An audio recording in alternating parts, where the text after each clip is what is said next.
Hello everyone, my name is JB and welcome to this OBS tutorial. Now I actually haven't done an OBS tutorial before, but because YouTube and the whole adpocalypse and the ad revenue crap is going on, I decided that my main platform for sharing going forwards will be via Twitch or another streaming service rather than YouTube itself.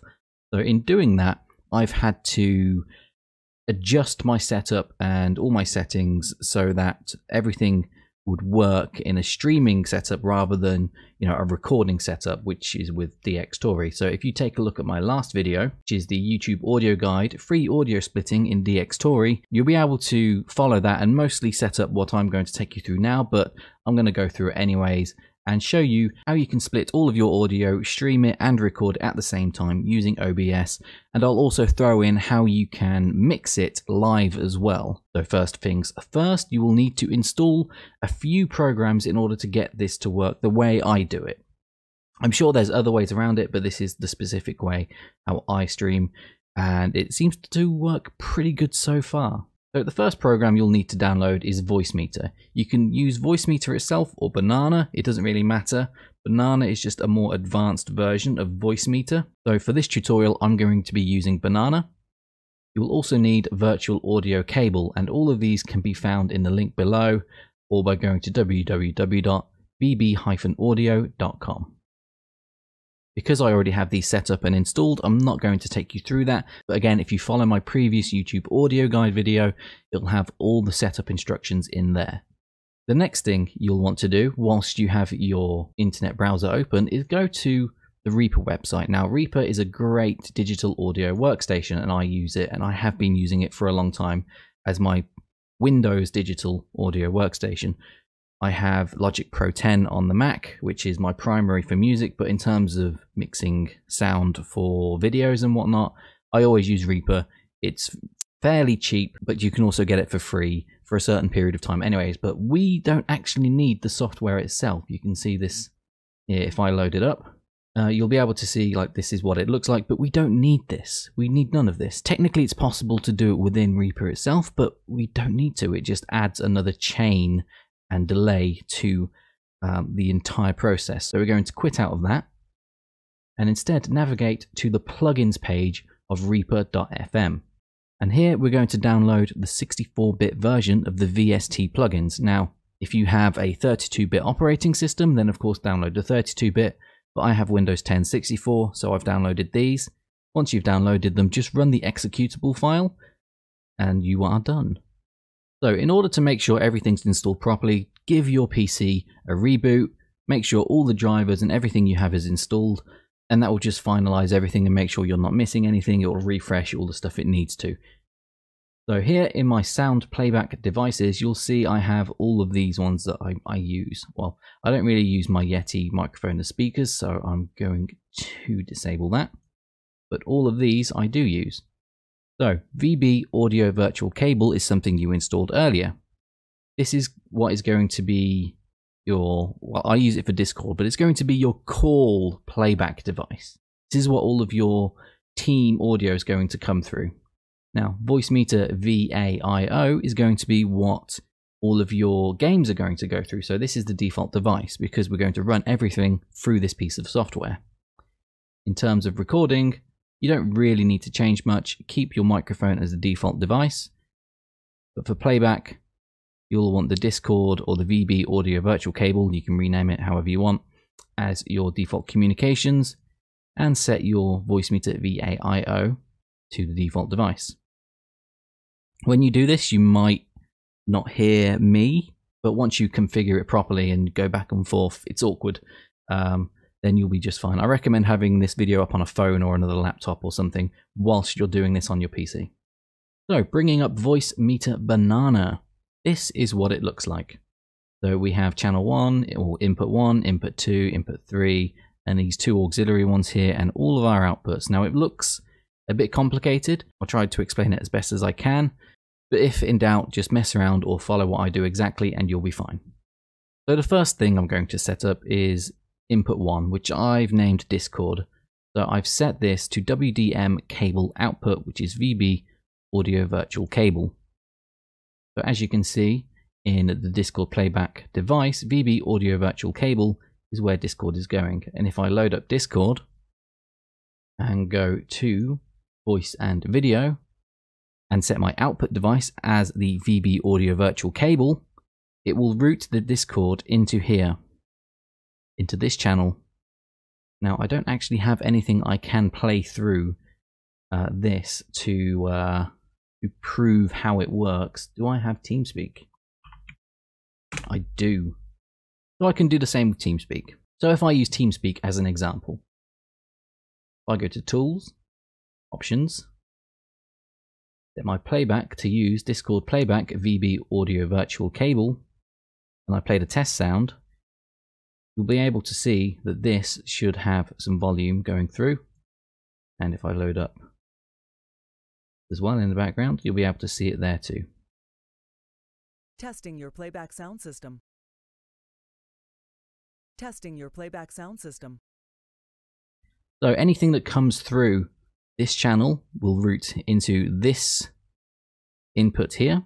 You can do whatever you want with this input using these IntelliPan controls, and then it will route to Discord playback. And that is what you'll select in your other devices as to what you want to record. So it's just a way of separating this out from everything else. Now, in terms of getting your desktop audio to play through Voicemeeter, you'll just need to right-click Voicemeeter VAIO. That is a default device. It will be there, but mine's not there because it's already my default device. So that is default device. And then whenever you play something from your desktop that's not coming, that's coming through your desktop, it will then play in this channel here. And I will use one of my YouTube videos as an example. Hello everyone, and welcome back to the YouTube audio guide. In this episode, we're going to take another look at audio splitting within. There we go. So you'll see that when it was playing, it came through the desktop here, and this is actually routed to channel A1 or A1 out, which is this physical output here. So this is separating your Discord or team audio from your desktop audio, and then it's outputting both of them to A1. And if you need anything else, you can take it to B1, but we don't need to deal with that. But it's outputting both of these to A1, and A1 is going to my speakers. I just want to make note that I do have a channel here called Blue Yeti, and it was something I experimented with in the past, using this to push my my microphone through, but in the end I decided against it. So what I have is my Yeti is the default device, and it will remain the default device because I'm just going to push it directly into OBS and do the mixing there. So at this point you've routed everything and it's all set up in the background, but now you need to make sure it's all set up in OBS.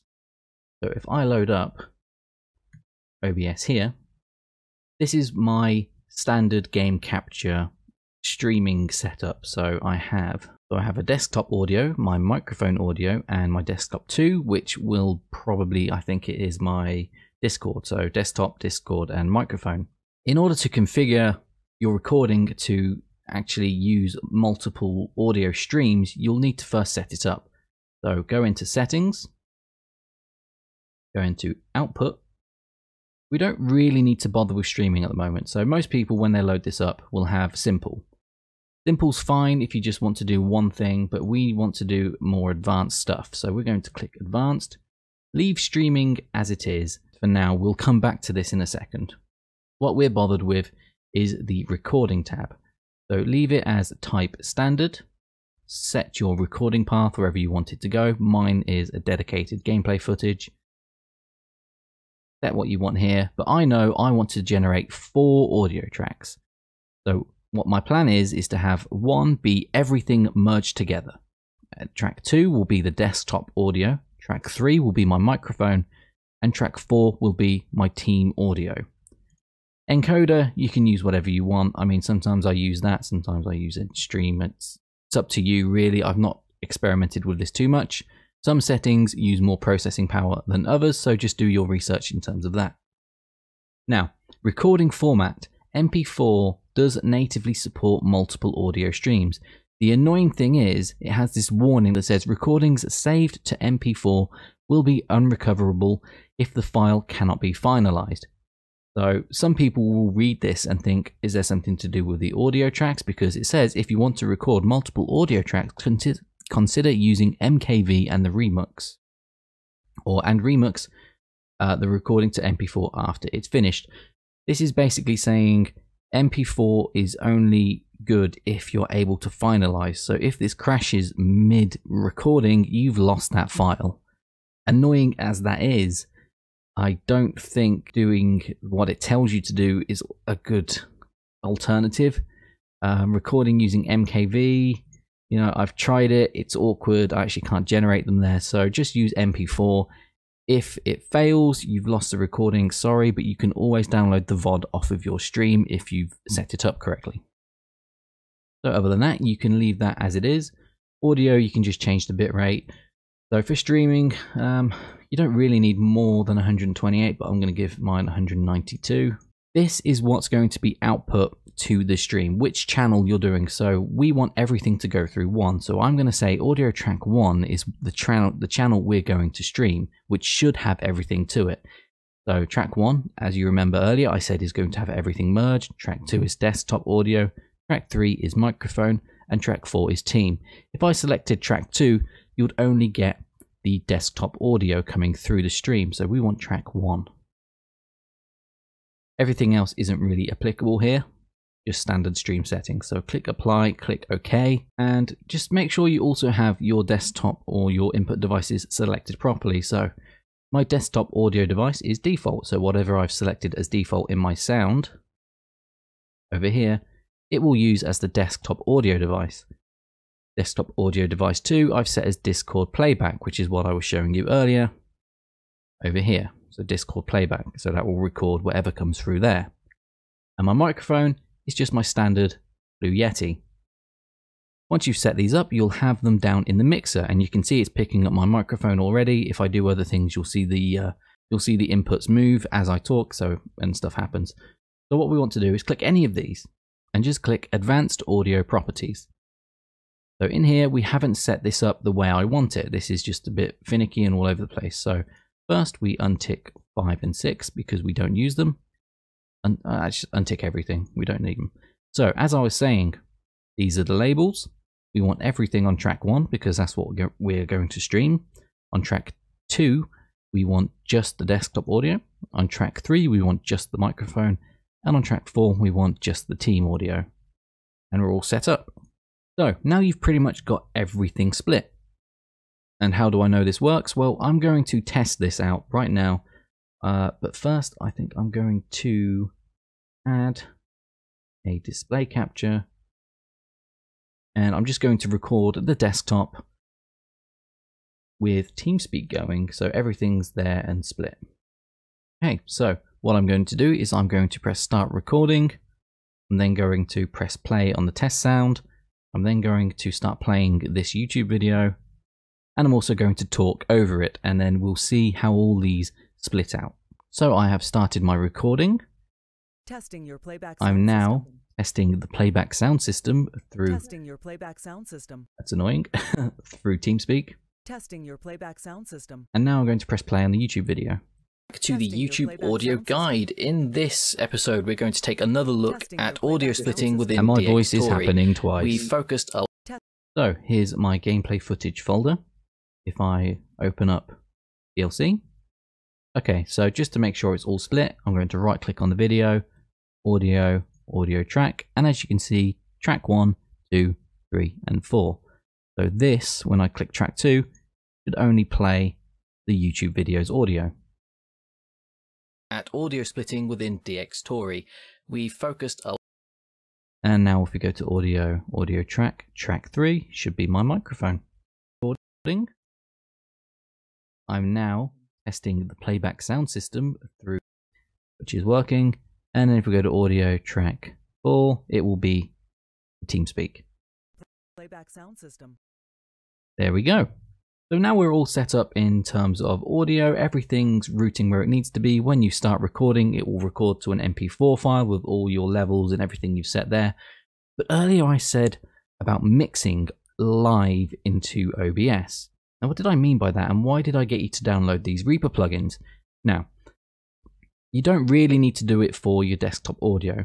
For your microphone, you will probably definitely need to use it, and for your team audio, you might need to use it. The way you can set this up is if you go into the filters of each individual one, you'll see I've set these up already. So you have some standard ones, so noise gate and gain. These two are default things. So if you click add, you can add a compressor, gain, noise gate, whatever. I've also added compression from Reaper. I've also added noise suppression, which is standard, and EQ also from Reaper. What I'm going to do now is I'm going to add some background noise removal using Reaper. So if I'm going to click the plus button, I'm going to go to VST2.x plugin. I'm just going to call it Reaper, which is what the plugin's called. Now, I'm going to have this go first. And then we're going to select a plugin from the VST2.x. And in here, it will have all of the VST plugins you installed. So I'm going to find Reaper standalone, open the plugin interface, and this is what it comes up with. So this is an absolute fantastic tool to have, and especially on the fly, because you're able to analyze your audio spectrum and remove things like background noise. Now, you don't want to go over the top and try and remove clicks, because if you remove clicks, it will analyze those and it will remove stuff from that frequency. So your voice will then be missing those frequencies, and you'll sound, depending on what you're removing, either washed out, boomy, just artificial, or watery. It will sound awkward. You're missing frequencies that should be there. So we're just going to remove the background noise and silence. So how are we going to do this? Well, we're going to go to Size, into edit mode, leave this as it is, and we're going to change the mode from EQ to subtract. And this will then give us this option called automatically build noise profile. And then you enable it during noise. In order to get this to remove the noise, just be absolutely silent and click it. When you're done, unclick it after about 10 seconds. So what I'm going to do is I'm going to click this, wait 10 seconds, unclick it.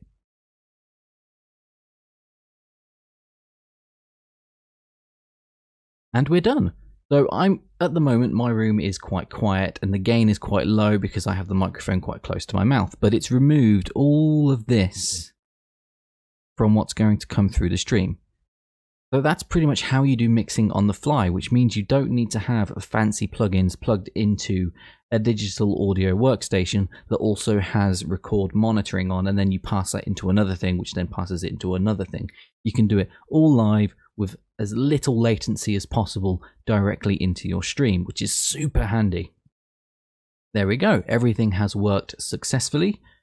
You have a file with 4 audio streams that you can use to edit and chop away however you like. And if you'd like to know which microphone you should use, I'm going to be doing a video with all the microphones I have and doing a comparison very soon. So if you want to see that, don't forget to click that subscribe button.